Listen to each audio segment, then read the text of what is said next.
This is for my papa. Because he had to die and stand before God to realize that racism's fucking wrong. White America, who we are is not hidden. It's cumbersome like regret. Evoking like photographs. Motionless and grainy, black and white still frames, picture postcards of lynchings.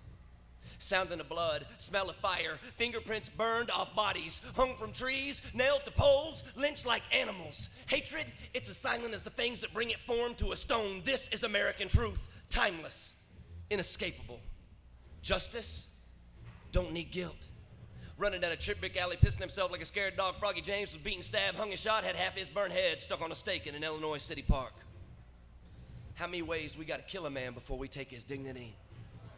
And what's more vulgar, the hooded secret gatherings at the back roads or the picnics at the town squares, white families wearing their Sunday's best Aquara, timely hats and a revival of baseball bats, open bellies and fresh meat sandwiches. Draft from a courthouse just after lunch, Jesse Washington was a thick black flesh cloud of human smoke as proper children poked his death with a curious stick.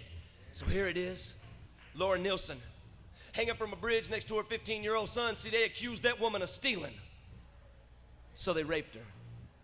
Gave her salvation by letting her ripple the tips of her toes against the clandestine surface of the water. She looked so peaceful, escaping her claws.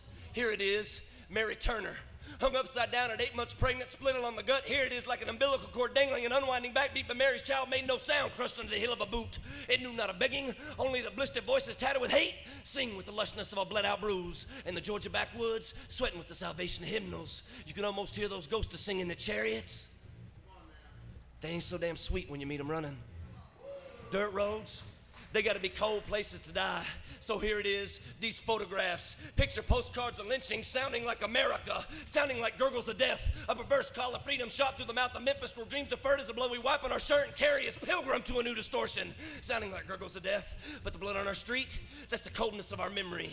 So here it is, not to be forgotten, but we don't know how many people have died in this land at the hands of racist laughter. Equality, muffled underneath our laughter, but the right to death is given so freely.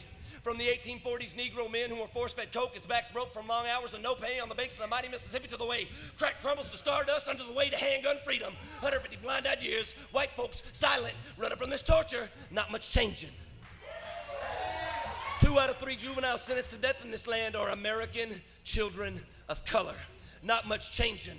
1 in 5 black men on death row were convicted by all white juries. Not much changing. In the great state of Texas, if you're black, you're 5 times more likely to get the death penalty for killing a person that's white. Lynch mobs, they ain't dead. They become the inalienable scales of justice. This is American truth. Hatred, it's as silent as those that turn their eyes to it. Silence is guilty as the fact there ain't no difference between Laura Nielsen hanging from that bridge and whatever yelling jail black youth you see on the news. This is America. A perverse call of freedom, like fingerprints burned off bodies, like faint gurgles strapped to a table, like laughter singing, not much changing going on around here.